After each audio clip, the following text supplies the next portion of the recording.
Muy buenas noches, que el Señor les bendiga. Espero que estén bien acurrucaditos allí con sus colchas, tapándose del frío y listos para escuchar la palabra del Señor. Quiero compartir con ustedes un pequeño tema acerca de la felicidad. Pues yo creo que un propósito de todos en el año nuevo y durante toda nuestra vida es de ser felices. Pues de hecho fuimos creados para ser felices, para vivir una vida plena, una vida satisfactoria en obediencia y servicio a nuestro Dios. Plan que lamentablemente se ha visto estropeado por el pecado, que hizo entrada en este mundo y deshizo todas esas expectativas de felicidad en base a una relación adecuada, correcta, de obediencia, de amor y servicio al Señor. Por eso quisiera que ahora que estamos comenzando un año nuevo y que quizás muchos se han propuesto alcanzar esa felicidad anhelada o mantener un estilo de vida que le ha traído felicidad, que le ha traído satisfacción, pues nosotros pensemos un poco acerca de este tema, pero a la luz de la Escritura y sobre todo a la luz de las palabras de nuestro Señor Jesucristo. Por eso he titulado a este pequeño estudio La felicidad según Jesús, que es lo que propone nuestro Maestro para que seamos inmensamente felices. No tan solo felices, sino inmensamente o plenamente felices. Para eso quiero llevarles al Evangelio según San Mateo, en el capítulo 5, versículos del 1 al 9, un pasaje bien conocido por todos los que han leído las Escrituras. Las bienaventuranzas. Dice así la palabra del Señor, leyendo en la Nueva Versión Internacional. Cuando vio a las multitudes, subió a la ladera de una montaña y se sentó. Sus discípulos se le acercaron y tomando él la palabra, comenzó a enseñarles diciendo: Dichosos los pobres en espíritu, porque el reino de los cielos les pertenece. Dichosos los que lloran, porque ellos serán consolados. Dichosos los humildes, porque recibirán la tierra como herencia. Dichosos los que tienen hambre y sed de justicia, porque serán saciados. Dichosos los compasivos, porque serán tratados con compasión. Dichosos los de limpio corazón, porque ellos verán a Dios.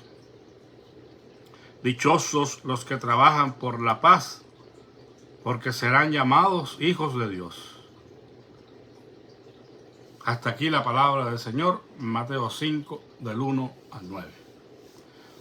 Como decía, todo ser humano anhela ser feliz, vivir una vida que sea satisfactoria, que pueda transmitirles gozo, alegría, un estado absoluto de bienestar. La felicidad ha sido pues lo más anhelado y lo más buscado por el ser humano a través de toda su historia.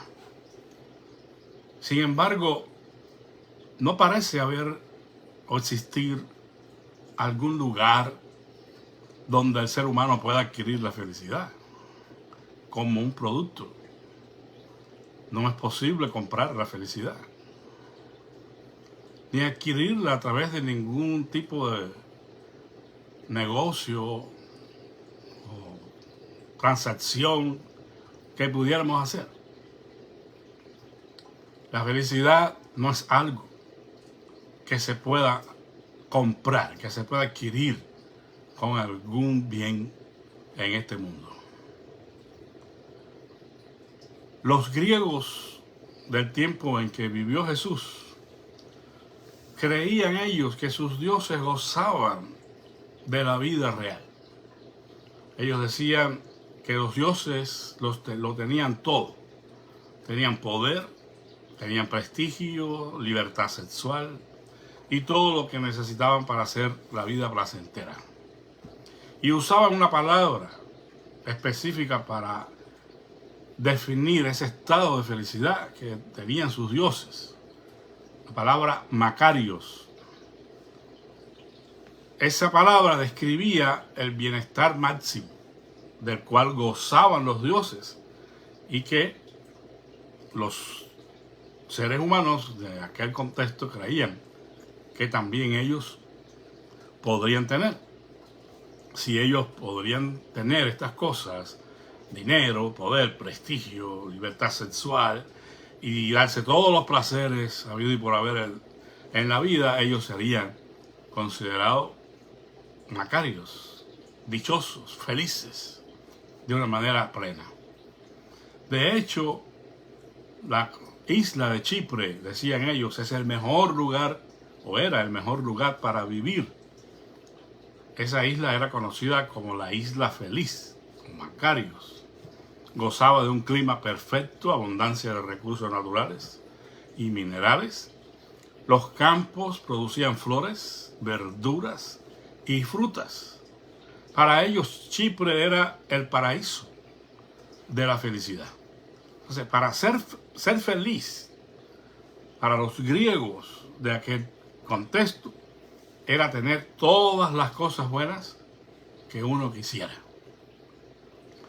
Un concepto que ha perdurado hasta nuestros días. Mucha gente piensa que para ser felices, verdaderamente felices, deberían tener el poder de adquirir cualquier cosa que ellos deseen. No estar sujetos a presión ninguna. Poder vivir una vida holgada sin limitaciones económicas, con libertinaje sexual, sin compromiso alguno con alguien, ni con nadie. Muchas personas todavía conciben la felicidad en esos términos. De hecho, el famoso dicho que muchas veces hemos citado, salud, dinero y amor, son las tres cosas que proponen muchas personas que siguen esta filosofía para ser felices. En medio de ese mundo que creía estas cosas, que luchaba por adquirir estas cosas, que estaban envueltos en todo ese, vamos a decir, ambiente de lograr la felicidad a través de perseguir y alcanzar estas cosas que hemos mencionado, viene entonces Jesús, un predicador ambulante, un judío, y empieza a enseñar algo totalmente opuesto al concepto griego.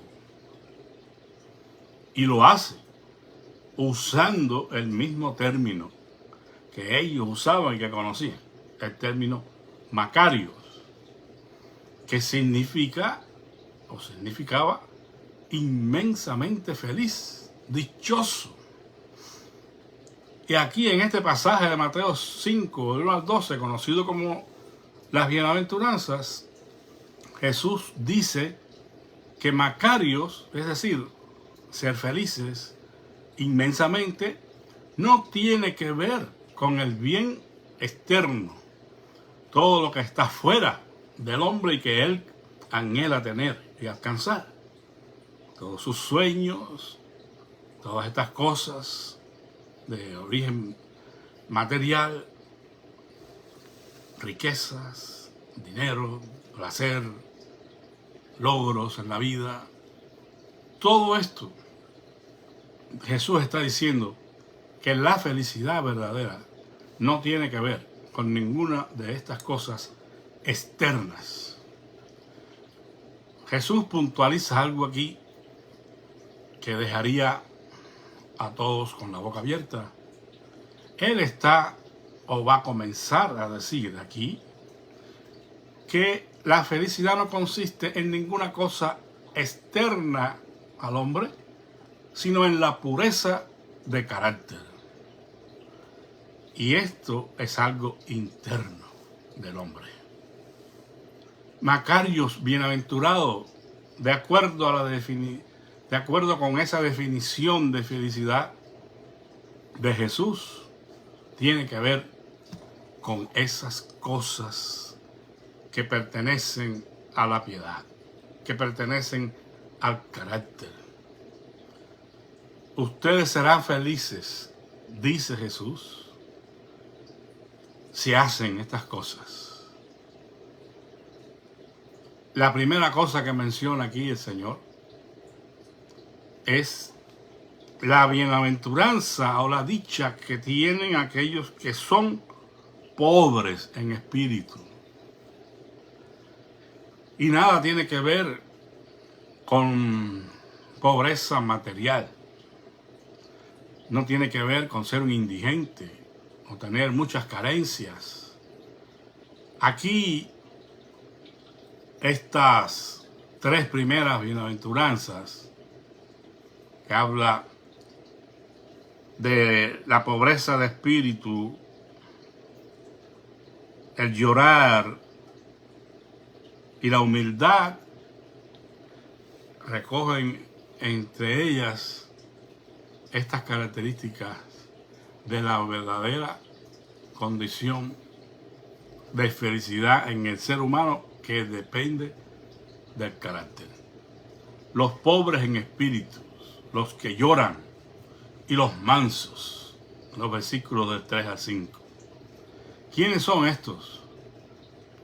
Estos son los que, por haber reconocido su pobreza espiritual, es decir, su necesidad de Dios, experimentan una profunda tristeza que los lleva a buscar a Dios para encontrar salvación en Él. Es decir, que para Jesús la persona inmensamente feliz es aquella que reconoce su necesidad espiritual, que reconoce que ha pecado contra Dios, que ha violado los mandamientos y que es digno de la condenación eterna. Porque esa pobreza espiritual, ese reconocimiento de su verdadera condición espiritual, le va a llevar a esta persona a buscar a Dios. Les va a guiar al arrepentimiento, como más tarde enseñara el apóstol Pablo. La tristeza que es según Dios, que conduce a la persona al arrepentimiento y a la fe. Por eso Jesús dice, son inmensamente felices los que, reconociendo la necesidad que tienen de Dios y que han pecado y están perdidos eternamente, son ellos los que, al reconocer esto y venir en la búsqueda del Padre por arrepentimiento, por perdón, esos son inmensamente felices. Alguien dijo con sabiduría, es un proverbio: puedes conducir a un caballo al agua, pero no puedes obligarlo a que la tome. Unas palabras muy sabias. Definitivamente. Cualquiera pudiera llevar a un caballo o a cualquier animal a donde exista agua fresca y cristalina, agua limpia que calma la sed. Pero nadie puede obligar al animal a beber el agua. Bueno, alguien que se puso a pensar un poco en el asunto dijo, bueno, eso es cierto, es verdad, que podemos conducir a un caballo al agua, pero no lo podemos obligarlo a beberla. Sin embargo, dijo, pero puedes ponerle sal a su heno. Si usted le pone sal al heno, que es el alimento del caballo, evidentemente este irá por sí mismo a donde están las corrientes de agua para calmar su sed. Usando esta metáfora a la realidad del ser humano, pudiéramos pensar en que poner sal a nuestro heno sería la respuesta para que muchos despierten de su necesidad de Dios, para que muchos reconozcan, entren en conciencia de su necesidad espiritual, reconozcan que han pecado contra el cielo y vengan a saciar su sed en las aguas de vida que Cristo ofrece. Si al hijo pródigo de la parábola no le hubieran puesto sal en su heno, todavía estuviera en la pocilga. Todavía estuviera en su vida perdida, ¿verdad? Usando la imaginación. Nunca se hubiera levantado y nunca hubiera dicho: he pecado contra el cielo y contra mi Padre. Contra Dios y contra el cielo. No soy digno en ninguna manera de perdón. Pero, ¿qué hago aquí? ¿Qué hago aquí yo, padeciendo de todo, si en la casa de mi Padre hay todo tipo de bienes? Y entró, volvió en sí y dijo: me levantaré, iré a mi Padre y le diré: Padre, he pecado contra el cielo y contra ti. Ya no soy digno de ser llamado tu hijo. Hazme al menos como a uno de tus jornaleros, de tus trabajadores. Porque se le puso sal en su heno. Si alguna cosa que te hace despertar de en tu conciencia de que tú has pecado contra Dios, y esto te lleva a buscar el arrepentimiento, tú eres uno de estos macarios, uno de estos bienaventurados, uno de estos dichosos. Por eso es que decimos que Jesús está diciendo que la felicidad depende del carácter. Los pobres en espíritu, los que lloran y los mansos. También debemos añadir que, según el Señor Jesús, la felicidad consiste en buscar saciar esa necesidad,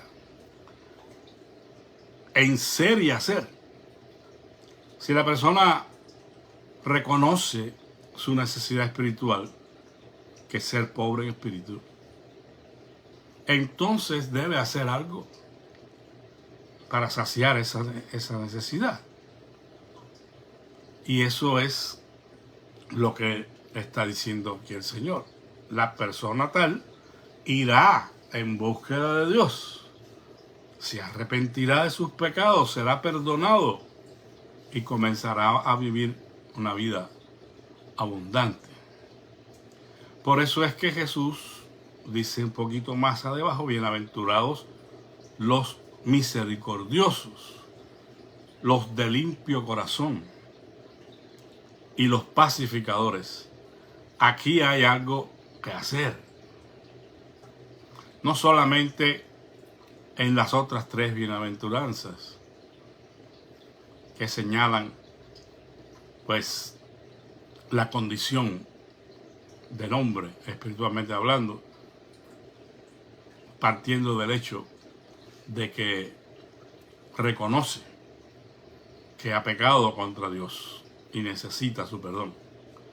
Ahora dice aquí: el que no se satisface con lo que el mundo ofrece para ser feliz. ¿Quiénes son los dichosos según Jesús aquí? Pues el que no se satisface con lo que el mundo ofrece para ser feliz. Por cuanto el mundo no ofrece ningún remedio para el pecado, que es la causa de la infelicidad. Entonces la persona despierta esa realidad. Ha entendido que es un pobre en espíritu, que ha pecado, que ha ofendido a Dios y necesita perdón. Pero en el mundo no encuentra ningún remedio para eso. Porque todas las propuestas del mundo impío tienen que ver con las cosas externas que señalamos. Sé feliz haciendo todo lo que quieras, adquiriendo todo lo que quieras. Pero aquí ahora el asunto cambia completamente.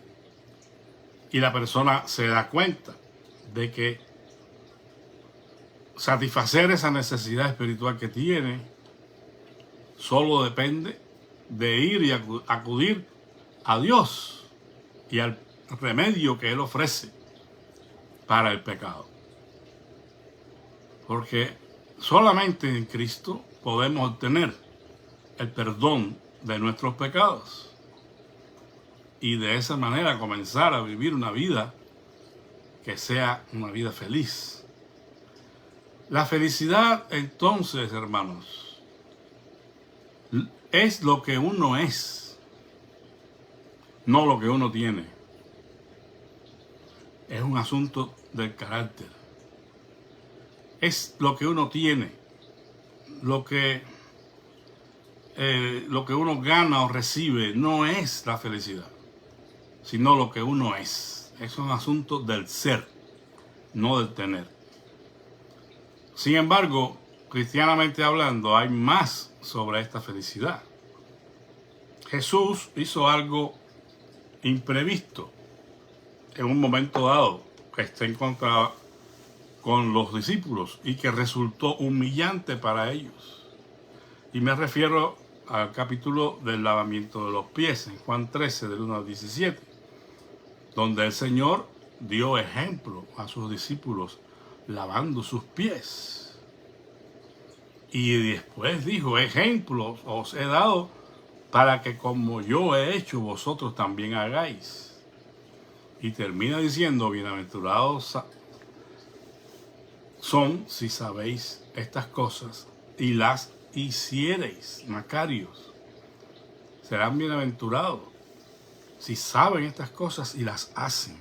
Por eso es saber y es hacer, por cuanto somos hijos de Dios. Entonces, en otras palabras, Él está diciendo una de las cosas claves y fundamentales de su identidad espiritual y que les va a hacer felices inmensamente es ser servidores los unos de los otros. No ser de los que mandan, de los que gobiernan, de los que ordenan, que era la ambición de muchos de sus discípulos. Él les está enseñando que en el reino de Dios el que sirve es el que manda realmente.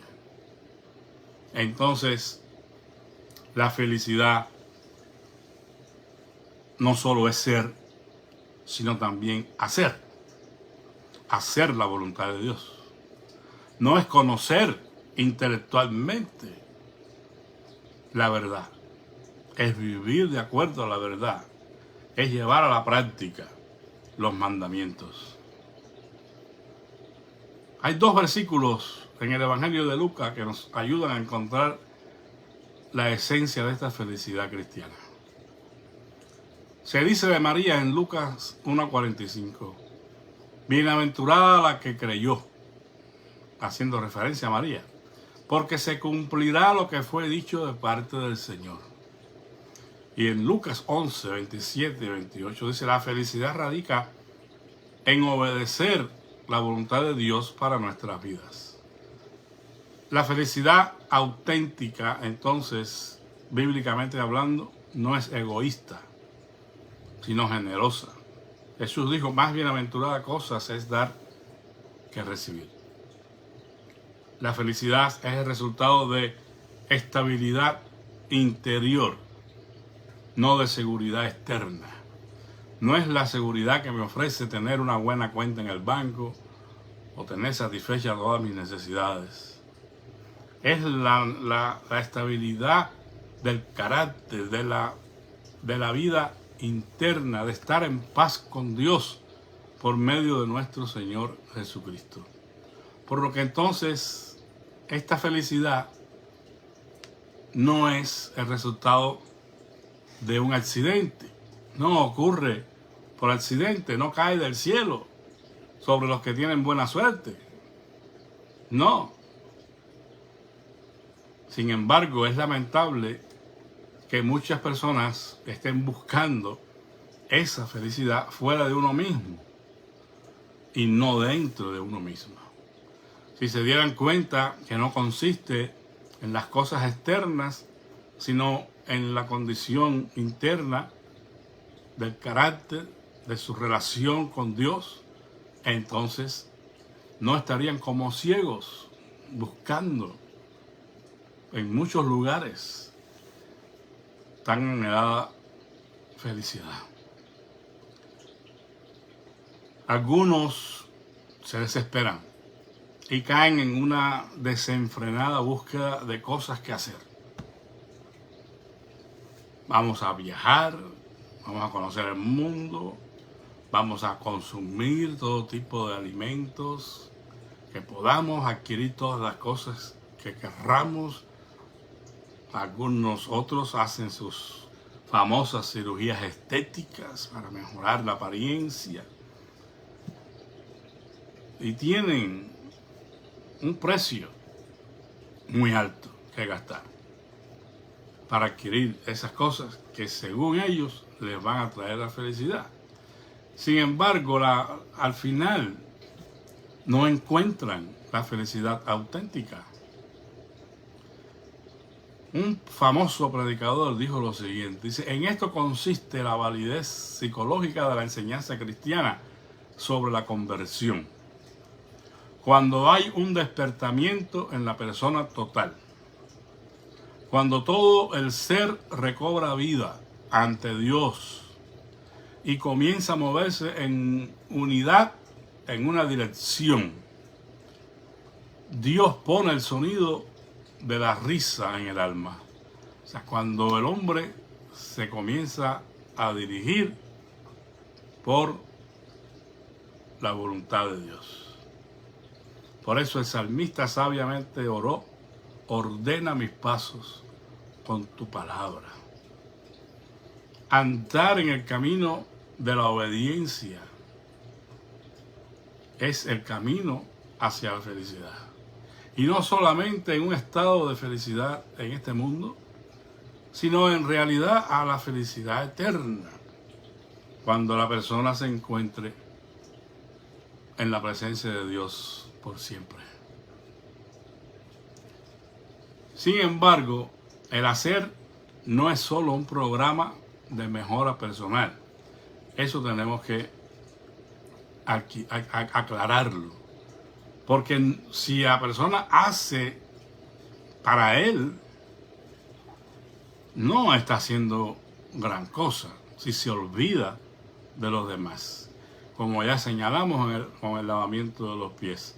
Es hacer, pero de una manera altruista, para el bien de otros, para hacer felices a otros.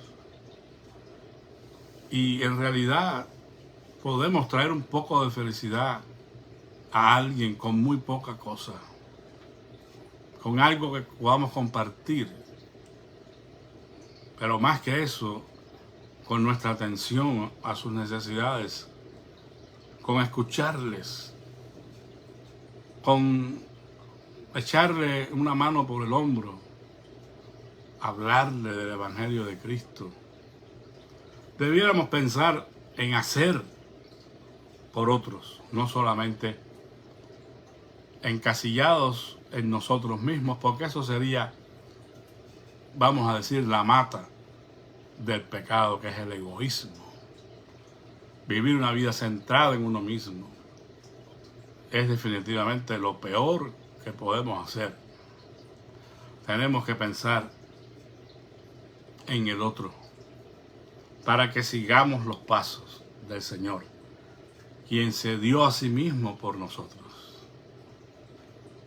Bueno, definitivamente enfrentamos un gran desafío como cristianos. Sobre todo porque vivimos en un mundo que busca desaforadamente, como el perro a su presa, la manera de ser felices. La gente vive haciendo eso. Y en Estados Unidos, el país donde la mayoría de los que escuchan vivimos, constantemente la gente busca la buena vida, entre comillas, trasladándose de un lugar a otro, la nueva casa, o de un trabajo a otro más lucrativo, de un matrimonio a otro, y así sucesivamente, cambiando las circunstancias. Pero no permiten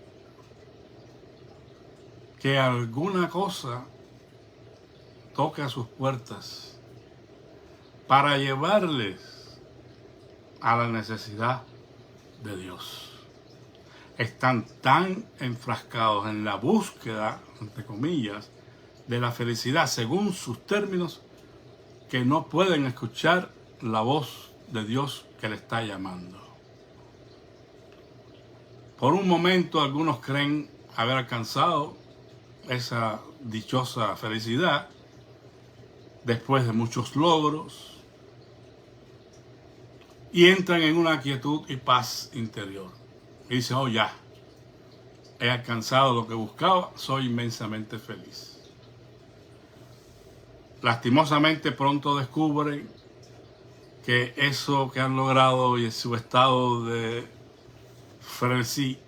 felicidad es algo pasajero y circunstancial, porque las circunstancias cambian a veces de un día para otro, bruscamente.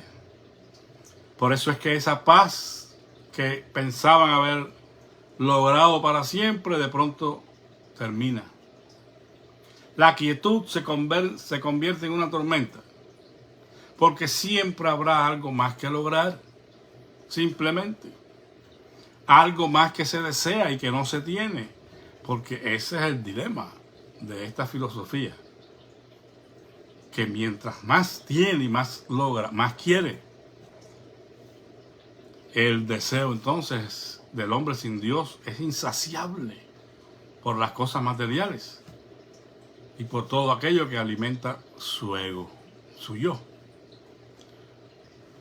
Más vale prestar atención a las palabras de Jesús, que dijo: la vida del hombre no depende de la abundancia de bienes que posee.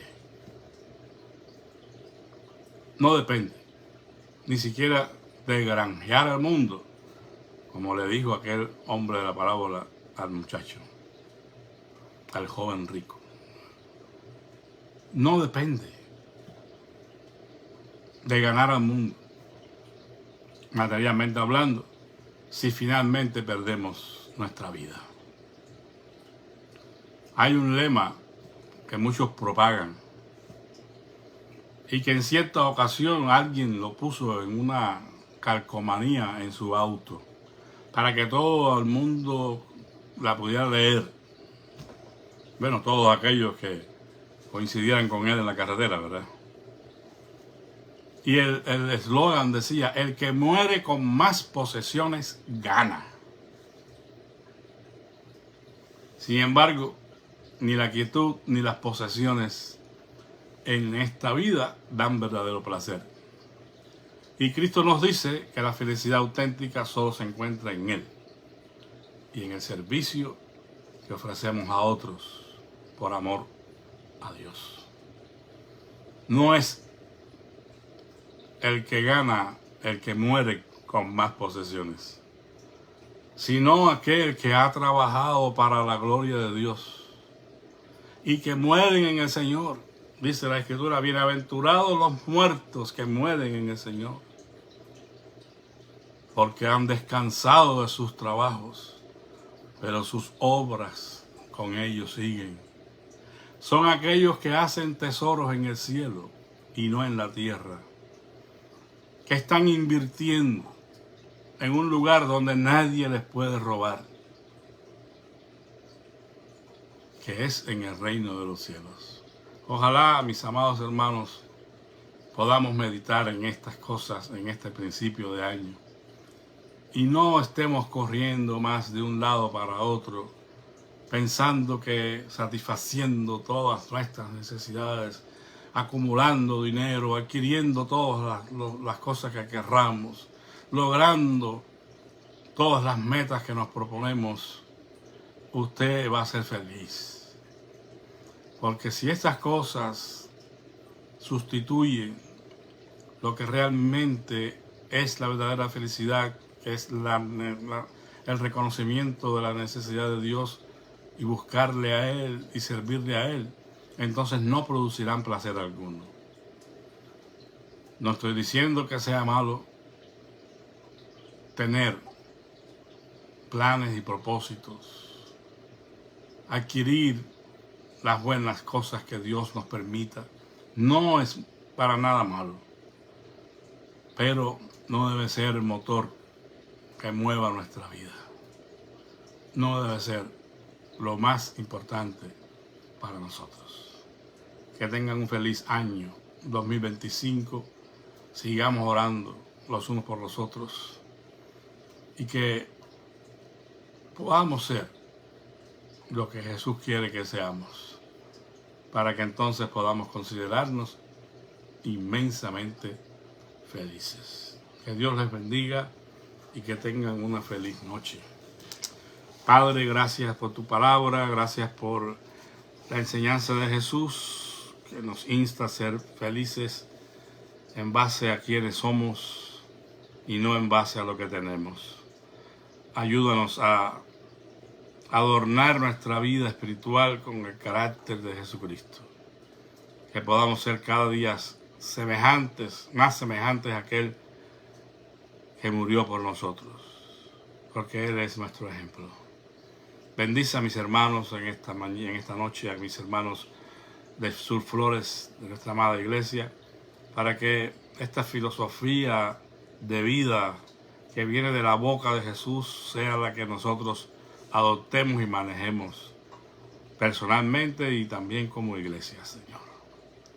Alabamos tu nombre en esta noche y pedimos que suplas todas las necesidades legítimas de tu pueblo. Atiende al enfermo, Señor.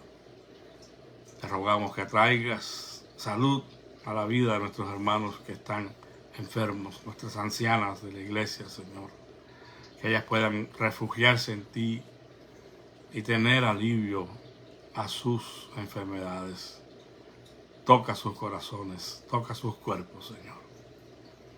Gracias te damos por todo, en el nombre de Jesús. Amén. Que Dios les bendiga y feliz noche.